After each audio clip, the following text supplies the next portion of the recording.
A couple Sundays ago, Ken was talking about this thing called FOMO, and I had never heard of it. Apparently, everyone else has heard of it. Not me. No? Okay. When Ken was talking to the high schoolers in chapel one day, right before he spoke to the church, they all knew, all those high schoolers knew what FOMO stood for, and they knew what it was they were afraid of missing out on.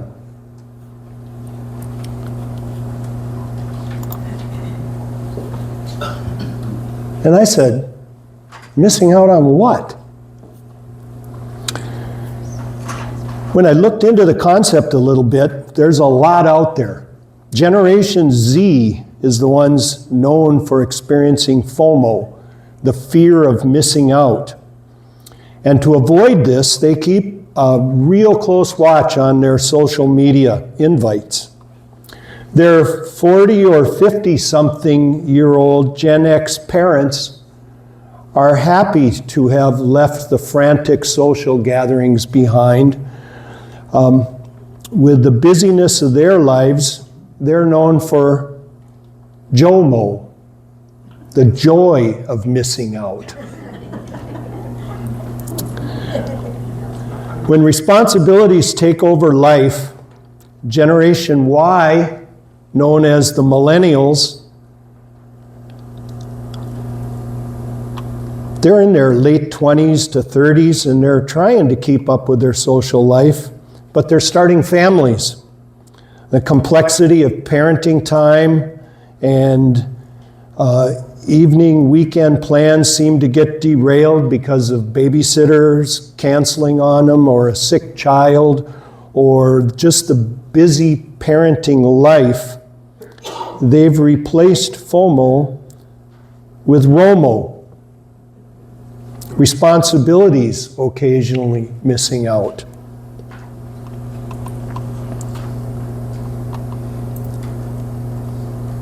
Although less socially active than their children, the ones that are most likely to be paying for all this are the baby boomers. They're in their 50s, 60s, and beyond, and they're experiencing a lengthening of their parenting roles as children that should be out on their own are still living at home. They say that the baby boomers are sometimes still paying for it all. And so theirs is the paymo. Paying for adult children and yet missing out. It seems that they're missing out, but they're still paying for everybody that gets to go. The youngest in our society, Gen Alpha, boy, they got names for them all now. We're starting over in the alphabet. They're the most digitally connected. And they seem to have found a way to avoid FOMO with Vidmo. They didn't miss out because they viewed it on Instagram.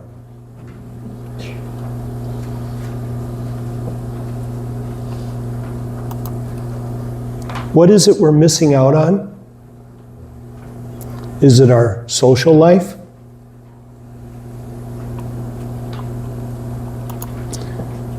Is it the latest new thing that's been out there on the internet or on Facebook?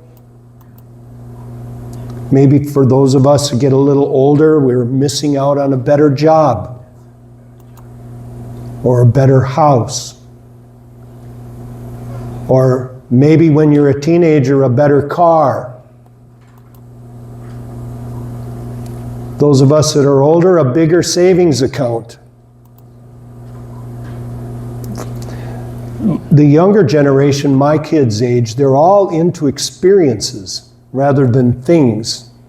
But these experiences get to be the same kind of issue, don't they? A more exciting vacation or a trip. I've been really interested in this trend with this younger generation to have an early retirement, and they just take a year or two off from work and go on vacation around the world for a year or two. And it's not that unusual. Maybe it's a more fulfilling relationship.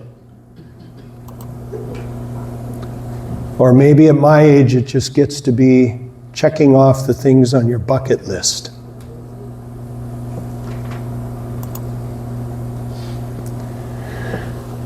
We can blame social media for some of this.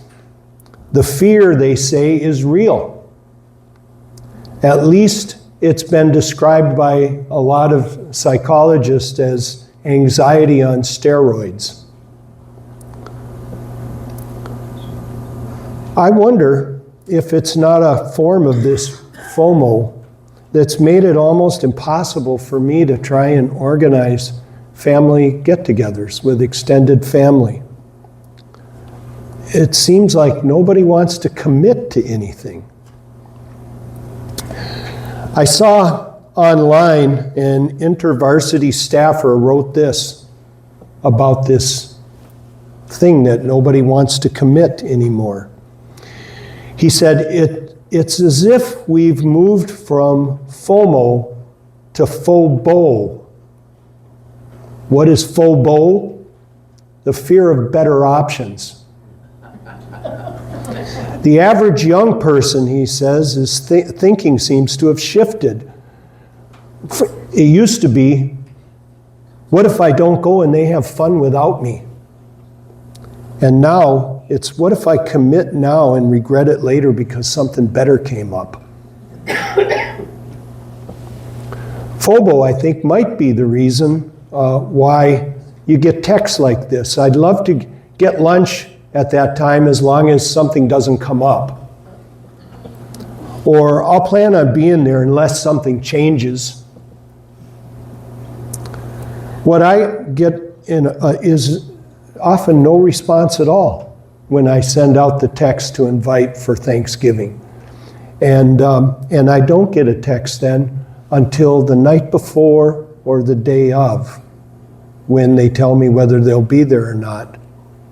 And I wonder if they're just waiting, and if there's nothing better, I guess I'll show up.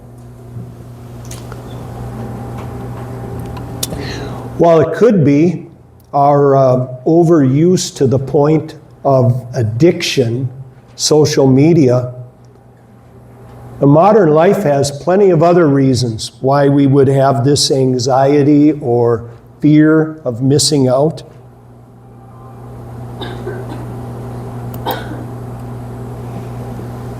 It was this week when we were right over here with our Dave Ramsey lessons in high school personal finance foundations class, where Dave Ramsey was saying to the class, we are the most, what was the word he used, marketed to generation that has ever lived on the earth. And what is all this marketing doing to us? Exactly what it was designed to do. We're being played.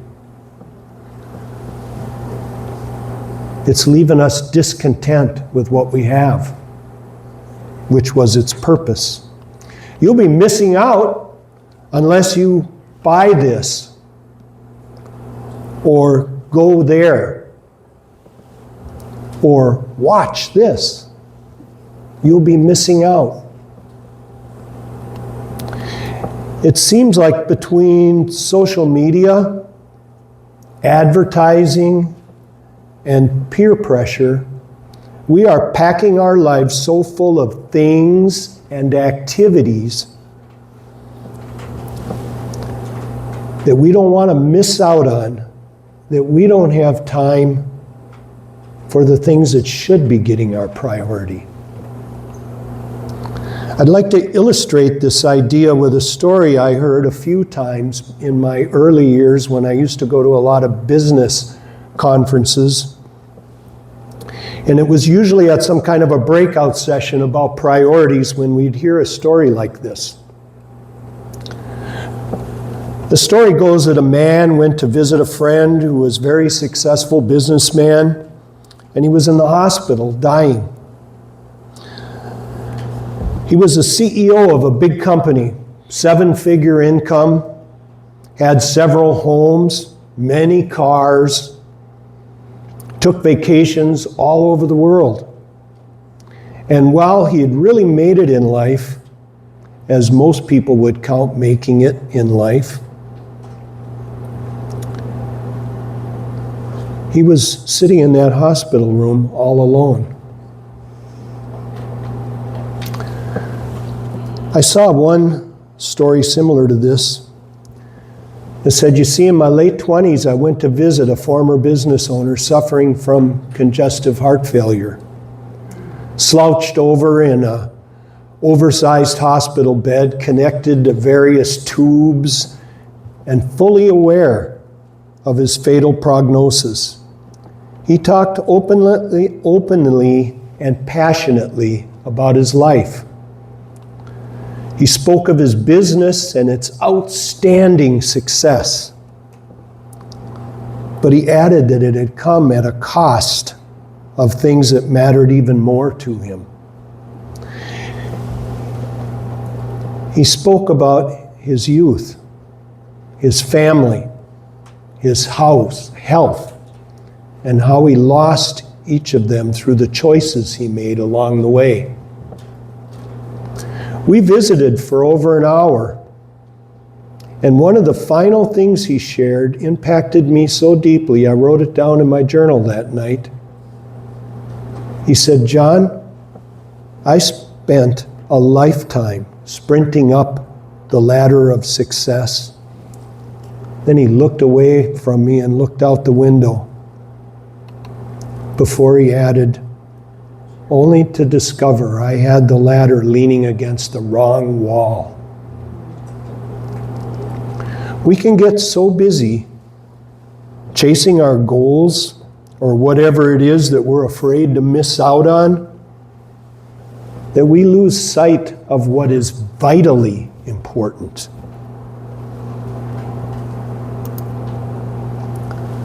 Let's not confuse the ladder of success with the stairway to heaven. Amen. Luke 12, 13 through 21. Someone in the crowd said to him, Teacher, tell my brother to divide the inheritance with me. And Jesus replied, Man, who appointed me a judge or an arbiter between you? Then he said to them, listen carefully, watch out. Be on your guard against all kinds of greed. Did you get that? All kinds of greed.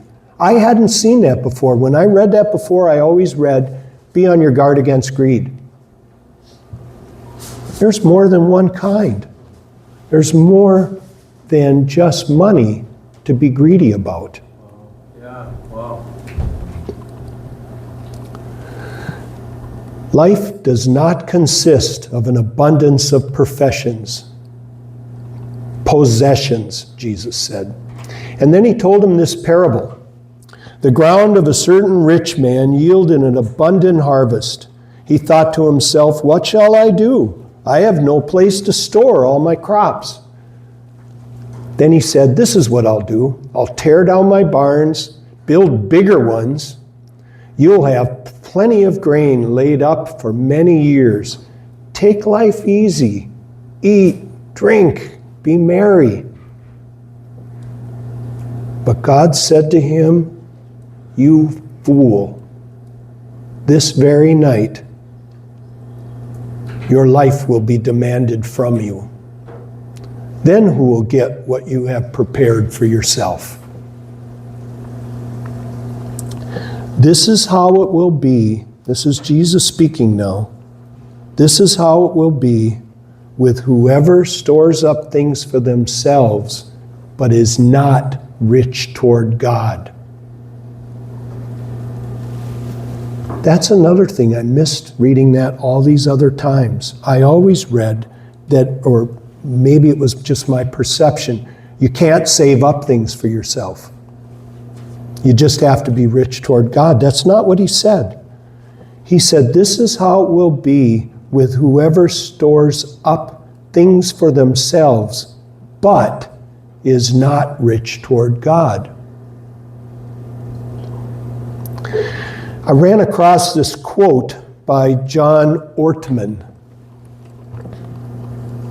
You have to ask yourself, when you finally get the ultimate possession, when you finally made that ultimate purchase, when you buy that ultimate home, when you've stored up your financial security, you've climbed the ladder of success to the highest rung you can possibly climb it to, and the thrill wears off, and it will wear off.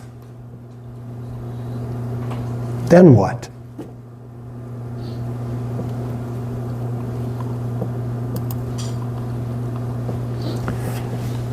Remember this game? Anybody else ever played it in their childhood? I got a couple here. Monopoly. Does everyone know this game? There was a time when we had just gotten back from a father-son canoe trip in the Boundary Waters. We went with Bill Stye and some other men from the church and their kids. And one of the fathers at the end of that passed me a CD with a sermon on it. And the sermon was from this John Ortman. And while I don't remember exactly how that sermon went, when I looked into it a little bit, WordPress, their website, had this to say about it. I'm going to read what they said because it is very good. He has a book by the same title. There is an analogy that comes from the world of games. It was used quite some time ago by a psychologist named James Dobson. That name ring a bell with anyone? Us older ones it does. I first learned of it from my grandmother. My grandmother taught me how to play the game of Monopoly. Now, my grandmother was a wonderful person. She raised 6 children. She was a widow by the time I knew her well. She lived in our house for many, many years. She was a lovely woman, but she was a ruthless Monopoly player. She's the most ruthless Monopoly player I've ever known. Imagine what it would be like if Donald Trump had married Leona Helmsley and they had a child, and you would then have some picture of what my grandmother was like when she played Monopoly. She understood that the name of the game was to acquire possessions.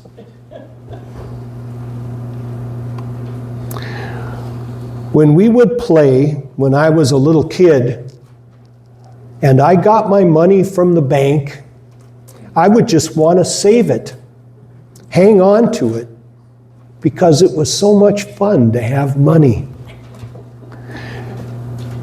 She spent everything on everything she landed on. And then when she bought it, she would mortgage it as much as she could and buy everything else she landed on. She would accumulate everything she could, and eventually she became master of the board. And every time I landed, I would have to pay her money. And eventually, every time she would take my last dollar, I would quit in utter defeat. And she would always say the same thing to me. She'd look at me and she'd say, "One day, you'll learn to play the game." I hated it when she said that to me.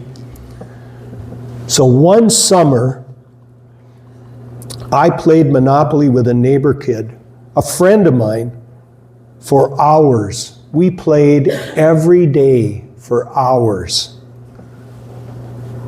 That summer, I learned to play the game. I came to understand that the only way to win is to make a total commitment to acquisition. I came to understand that money and possessions was the only way you keep score. And by the end of that summer, I was more ruthless than my grandmother. I was ready to bend the rules if I had to win that game. And I sat down to play with her that fall. Slowly, cunningly, I exposed my grandmother's vulnerability. Relentlessly, inexorably, I drove her off the board. The game does strange things to you. I can still remember it happened at Marvin Gardens.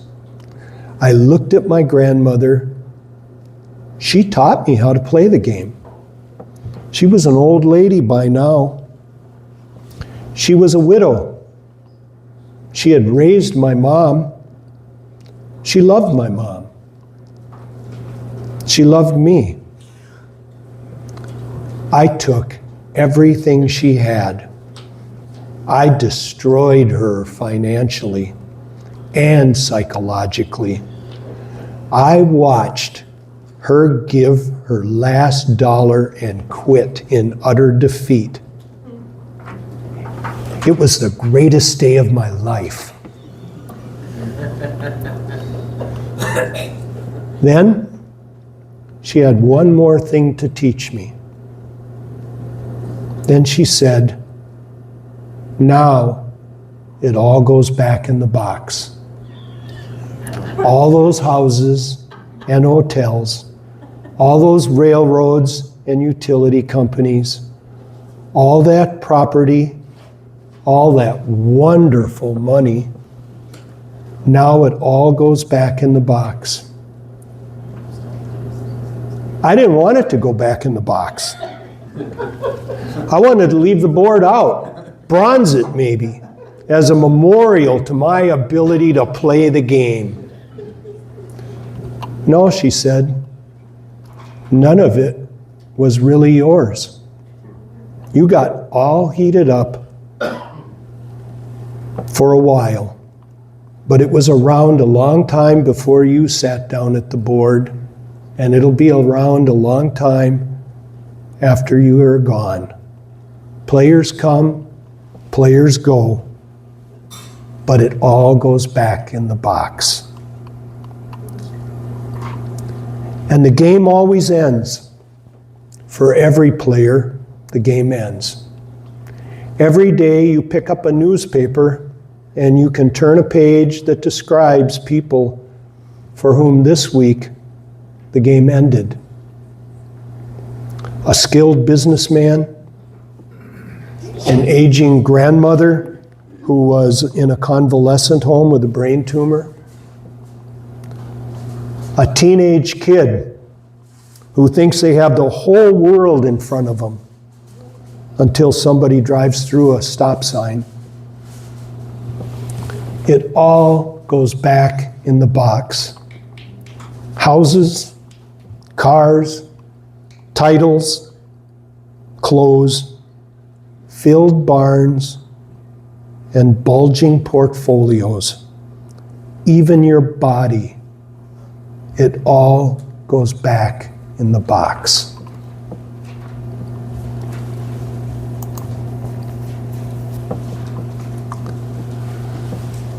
Luke 16:11 is a verse that we memorized for the first lesson in the budgeting class that Donna and I have taught many times over the years. Luke 16:11. So, if you have not been trustworthy in the handling of worldly wealth, Who will trust you with true riches? I have meditated on that many times for a bunch of years. So, if you have not been trustworthy in the handling of worldly wealth, who will trust you with true riches?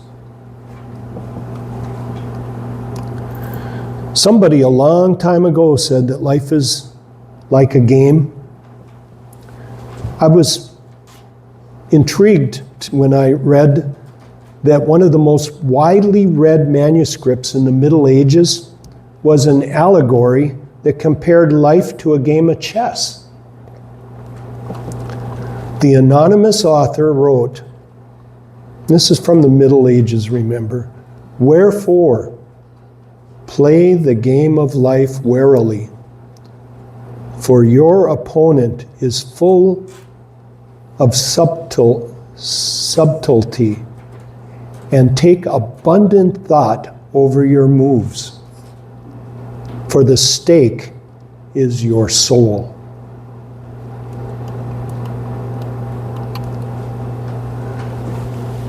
So how do we prevent ourselves from storing up for ourselves possessions or experiences or relationships or even a retirement or our savings portfolios and not be rich toward God? How do we play the game of life so that when it's over and it all goes back in the box, that we leave this world with no regrets? The Bible gives us the game rules and a strategy to win. Jesus came to the earth,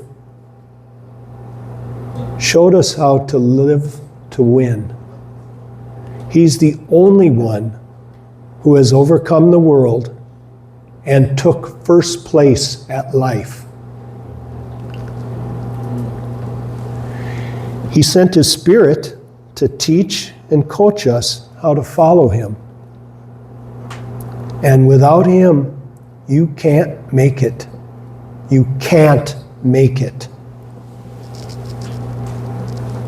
If you haven't trusted Jesus to get you across the finish line with Him, you will lose at the game of life. If you haven't before, now, ask Him in prayer something like this: Jesus, I'm sorry. I thought I could do this, and now I see I can't. I'm sorry for all the wrong ways I tried to win at life. I turn my life over to you now. Thank you for paying with your life for the things I've done wrong. Please, be my boss, my coach, my teacher. I want to be on the stairway to heaven, not the ladder of success. I see now my old way is empty. Please help me to win at this and be with you. I knew there was a little too much on this subject for just one Sunday, and so Ken gave me 2 Sundays in a row, for which I'm very grateful. So next Sunday, I'd like to talk about how not to give in to FOMO, the fear of missing out, by keeping in mind some lessons.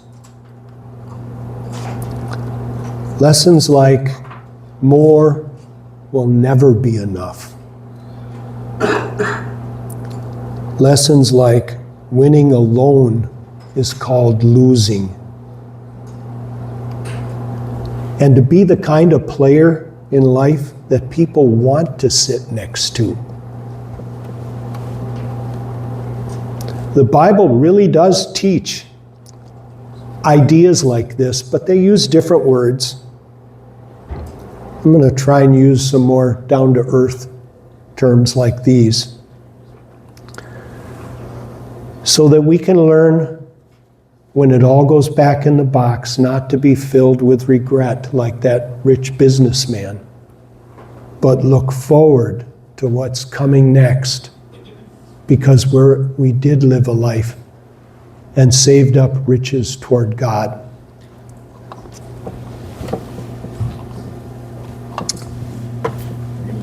That was the end. Let's see.